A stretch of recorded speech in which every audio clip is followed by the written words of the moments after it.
5 reasons not to get a financial advisor. In this eye-opening video, we're diving deep into the 5 reasons not to get a financial advisor. If you've ever wondered whether seeking professional financial guidance is the right move for you, you don't want to miss this. We'll explore the advantages and disadvantages of going solo on your financial journey, covering a variety of factors and uncovering why, in some cases, the DIY approach might be more suitable than you think. So stay tuned for these critical insights into managing your money wisely and make an informed decision that suits your unique financial goals and circumstances.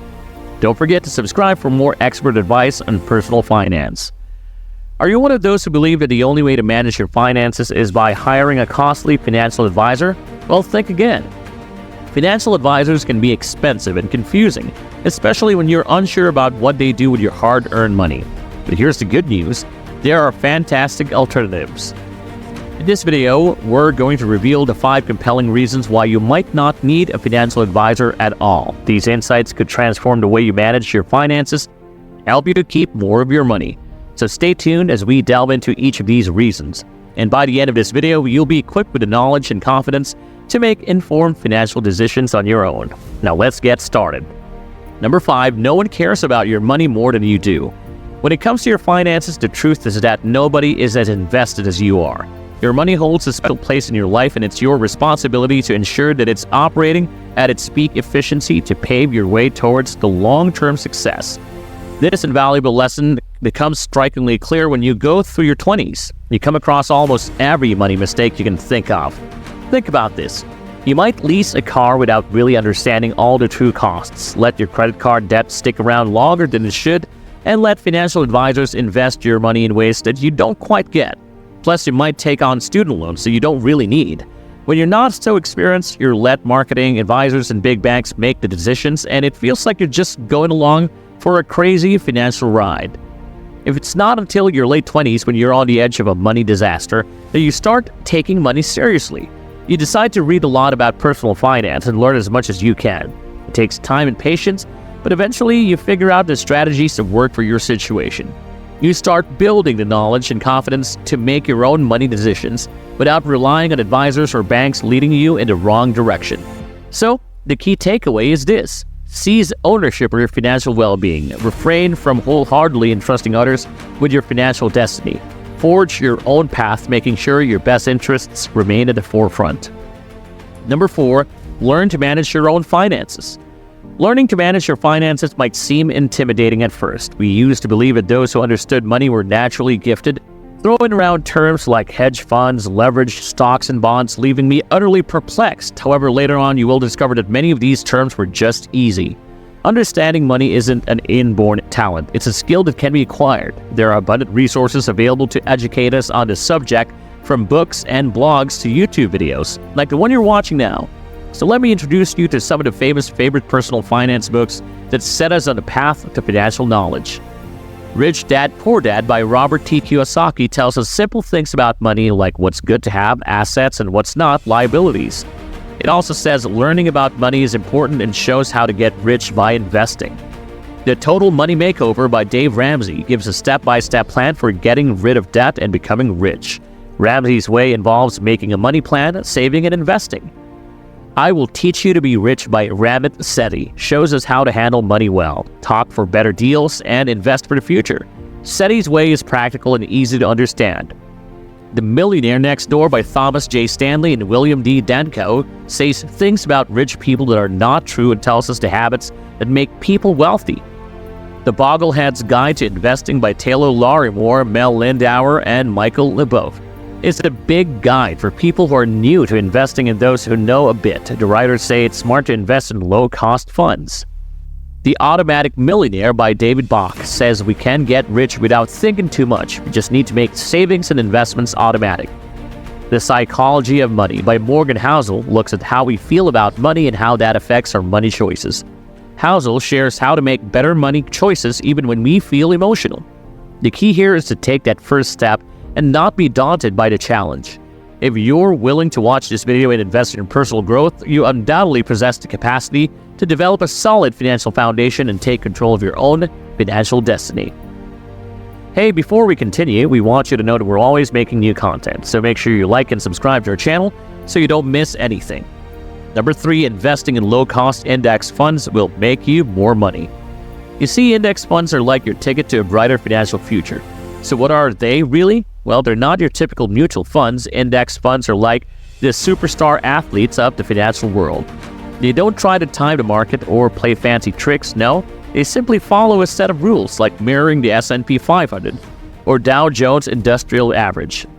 Think of it as a set-it-and-forget-it approach. Now here's where it gets exciting. When you invest in index funds, you get a piece of every public company in the market. Yes, you heard me right. No need to stress about picking individual stocks, which can be super tricky. Research tells us that over time, index funds tend to outshine those fancy, actively managed mutual funds that try to beat the market. In fact, since 1990, index funds have been the champions, beating most of those active U.S. stock mutual funds. And the best part? They do it with less drama, less risk, and fewer ups and downs. They're like your financial safety net because they're diversified. They spread your investments across various sectors and industries, so if one part stumbles, the others pick up the slack. But hold on, it gets even better. Brace yourself because this is the most amazing part. Index funds won't break your bank. See, most financial advisors charge you a pretty penny for their advice. But here's the kicker. Index funds are much cheaper. Take Vanguard's Total Stock Market Index Fund, VTSAX. For example, it's our go-to superstar and it only charges a tiny 0.04% as an expense ratio. Compare that to those actively managed funds that charge you 0.5% to 1%, and that's like 25 times less. So why pay someone else when you can be your own financial boss? With low-cost index funds, you're in control. That combination of low fees and higher returns is a game changer. Time to make your money work for you. Number 2, they don't beat the market. Most people hired to outperform the broader stock market, like the Standard & Poor's 500, S&P 500, which is a collection of the 500 largest companies in the American stock market, can't quite pull it off. These big hitters in the S&P 500 include giants like Apple, Google, Coca-Cola, and McDonald's, alongside many others from large to small enterprises. Now, since the 1980, the S&P 500 has been serving up an annual average return of over 7%. To beat the market, a financial advisor would need to craft a portfolio that tops this number. But let's not kid ourselves. That's no walk in the park. This advisor must be a true pro at choosing the right investments, maintaining a diversified approach, and staying in tune with market trends. Quite a demanding gig, you'd agree. The reality is that only a rare breed of financial advisors possesses this skill and knowledge required to outperform an index fund. According to a 2020 SPI VA report, over a 15-year span, nearly 90% of actively managed investment funds couldn't trump the market. These funds generally fell into 2 categories, those with poor performance and high fees, or those with average performance and low fees. Only about 1 in 10 could boast both good performance and reasonable fees. So let's reiterate why you might want to think twice about that financial advisor. They can be quite pricey and they don't always serve up better returns. Hey there, before we reveal the top 1 on the list, make sure you tap that subscribe button and turn on the notification bell. This way you won't miss out on our newest videos. You can decide if you want notifications for just a few videos or all of them. It's your choice. And if you're using your phone, don't forget to enable notifications in your settings. Number 1, you pay your financial advisor even when you lose money. Financial advisors employ various fee structures such as charging a percentage of your assets under management, AUM, a flat annual fee, an hourly rate, or a fee based on a specific financial plan. These fees can fluctuate, spanning from 0.25% to 2% of your AUM each year. The precise rate depends on the advisor and the total value of your investment portfolio. For instance, if you have $3 million to invest and engage a financial advisor at the usual rate of 0.8% to 1%, it translates to an annual cost of $25,000 to $30,000.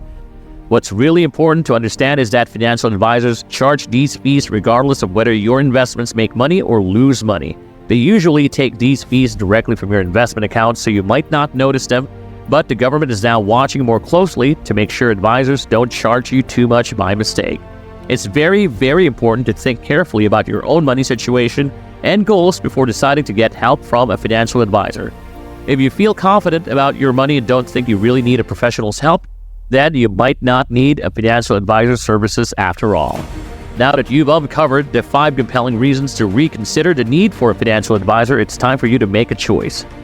Will you embrace the power of knowledge and manage your own finances just as many others have successfully done? Or are you still inclined to pay a significant portion of your hard-earned money to financial advisors, even when they might not always meet the market or have your best interests at heart? The choice is yours, and the future of your financial success lies in your hands. Let us know in the comments section below.